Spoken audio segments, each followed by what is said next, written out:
Vastavalt põhimäärusele on Eesti Rahva Muuseum ehk ERM Kultuuriministeeriumi valitsemisalas tegutsev riigimuuseum ja ministeeriumi hallatav riigiasutus ja on asutatud 1909. aastal Jakob Hurda mälestuse jäädvustamiseks ja Eesti rahva teaduse igakülgseks edendamiseks. Need on need asjad, mille jaoks ta üldse saab raha riigilt ja miks ta olemas on. ERM-is tõi ta publiku ette labase, roppu ja kultuuritu etteaste, mille osadeks oli ohtralt ropendamist, poolpaljast aelemist, vahekorra, orgasmi, ejakulatsiooni imiteerimist, samuti igasugu tüüpi vägivalla kujutamist, peksmisest alates ja vägistamisega lõpetades.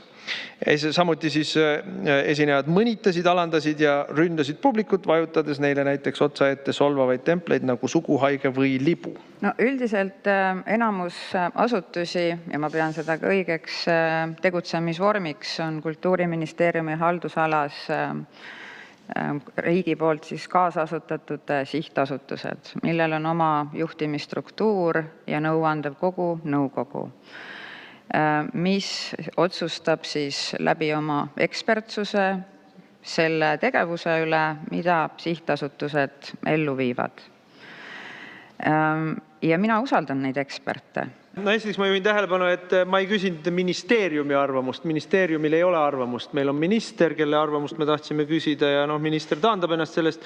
Ma ei ole nõus sellega, et ei anna siin mingit hinnanguid. See on lausa ERM-i põhimääruses kirjas, et te teete teenistuslikku järelevalvet selle asja üle. Aga ma saan väga hästi aru muidugi, et see agenda, see labasus, see absoluutselt jälk labasus, mida seal tehti, see on kooskõlas teie ideoloogiaga.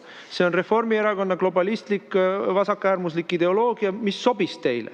Aga mul on tõesti siin kognitiivne dissonants, et siin taote peaga vastu lauda ja karjute, et ei anna hinnanguid ja tegevusvabadus ja arvamusvabadus ja kultuurivabadus. No see ei ole kultuur.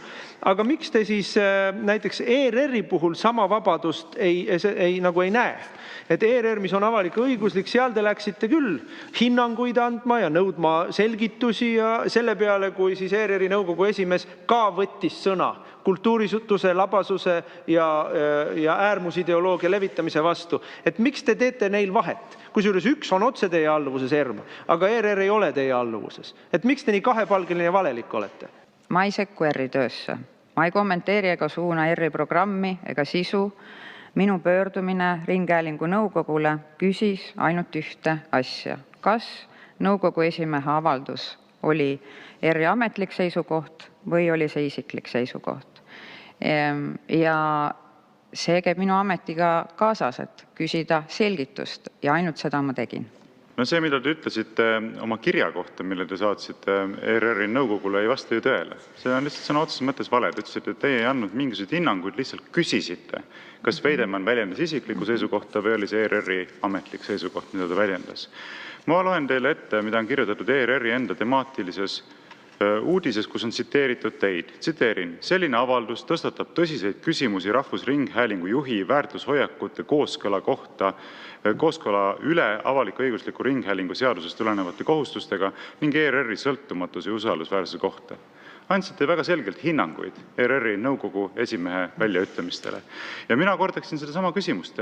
ERM on Kultuuriministeeriumi haldusalas olev asutus. See on teie teostate selle üle järelevalvet kultuuriministrina. Samal ajal ERR-i üle ei ole teil kultuuriministrina mitte mingisugust kontrolli. Kuidas te ikkagi sellised topeltstandardeid rakendate, et ERM-i suhtes ütlete, et ei saa ühtegi küsimust tõstatada, aga ERR-i juhtimisse peate küll võimalikuks sekkuda? Aitäh! Vastan ikkagi täpselt samamoodi, et ma ei ole ERR-i töösse sekkunud. Ma ei esitanud nõudmisi ega korraldusi läbi selle kirja, vaid küsisin selgitust. Ja seda selgitust on mul õigus küsida. Me tõesti oleme viimasel ajal nii-öelda teie valdkonnas kunsti nime all näinud nii beebide loopimist kui ka vägistamist, suguühet. Te nimetate seda loominguliseks vabaduseks. Ja minu küsimus on, et kas sellel loomingulisel vabadusel on ka mingi piir? Näiteks kui Ma tean, et isegi on teatud nagu õudusfilmid ära keelatud, kuna öeldakse, et on ületatud teatud piir.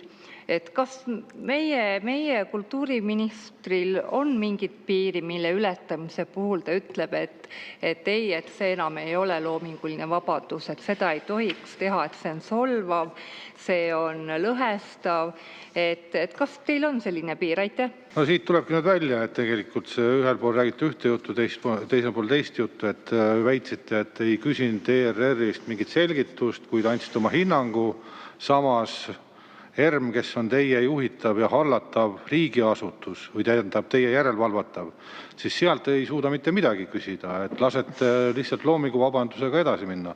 Aga ma tuleks Evelin Poolametsa küsimuse juurde, et kust läheb see piir, mis hetkest hakkab siis minister tegema järelevalvet kultuuriasutuste üle ja sellest lähtuvalt annate oma hinnangu, et see enam ei lähe niiviisi? Mina usaldan neid eksperte. Sealt lähebki see piir. Te ütlesite, et loomevabadust ei saa piirata ja ei saa tekitada olukorda, kus kunstnik peaks hakkama siis enesetsensuuriga tegelema. No ma arvan, et enesetsensuuri nimetet artisti puhul ei maksagi oodata, kes ikka tahab olla ropp, labane ja kultuuritu, ja sellega loomevabaduse sildi all ühiskonda provotseerida, ega seda ei muuda kuidagi, ta ei saa ise arugi, mida ta valesti teeb, aga vaatame asja siis võib-olla nagu teisest vaatenurgast, teile omasemast vaatenurgast. Liberaalid räägivad kogu aeg, et nõrgemat peab kaitsma ja antud juhul oli nõrgem osapool ERM-i siis selle nimetatud etenduse publik, kes ei teadnud ette, mida neile näidatakse, tundsid end seal ahistatult ja halvasti ja see oli nende osas absoluutselt vaimne vägivald ja nad olid nõrgemas positsioonis nende roppuste ja rõveduste tulval. No kas vähemalt selles osas olete nõus ja kes neid inimesi peaks siis kaitsma, kui teie seda ei tee? Inimestel on õigus oma emotsioonidele igasuguste loominguliste aktsioonide puhul. Ja ilmselt on õigus ka neil, kes tundsid ennast neil hetkedel nõnda, nagu te seal kirjeldate enda kirjeldustes. Mina sellel üritusel ei viibinud, ma ei oska selle kohta kirjeldusi anda. No, te olete ikkagi väga libedale teele läinud selle jutuga, et te ütlete, et te ei anna hinnanguid. Vaadake, see, kelle loomingulisest vabadusest te rääksite siin, tema teostab seda loomingulist vabadust seal laval olles, aga need, kes seda näevad, neid on väga palju.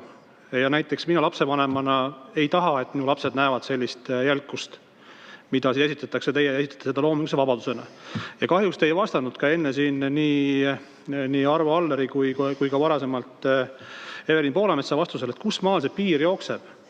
Et te lõpuks hakkasite aru saama, et ikkagi Kultuuriministeeriumil, ma arvan, mingi roll on, et kas selleks on äkki mingi peksmine, et pekstakse kedagi naturaalselt laval või kuskil, või vägistamisest siin juba rääksime, selle nagu välja toomine.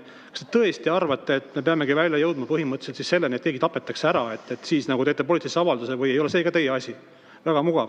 Ma usun, et Eesti Rahva Muuseumi juhil ja tema meeskonnal on selge nägemus Eesti Rahva Muuseumi rollist ühiskonnas ja nendest kriteeriumitest, mida nad enda programmi võtavad ja mida nad ei võta. Sama põhimäärus näeb ette, et ERM-i põhiülesanne on Eesti ja teiste soome-ugri rahvaste, samuti Eestis elavate rahvusgruppide ja naaberrahvaste kultuuri kajastava ainese kogumine, säilitamine, uurimine, üldsusele vahendamine, samuti etnoloogia ja museoloogia alase töö edendamine. Ma siin seda vestlust kuulata saksin hoopis selle peale mõtlema, et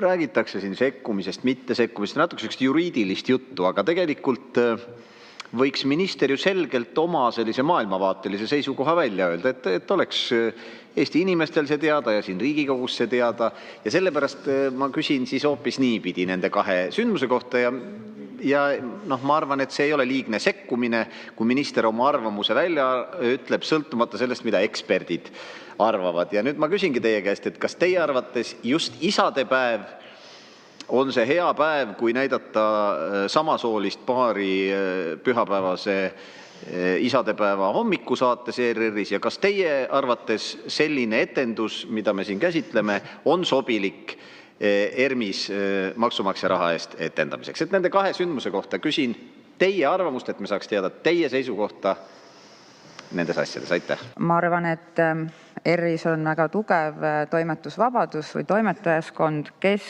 suudab teha sisulisi otsuseid oma programmi kohta ise.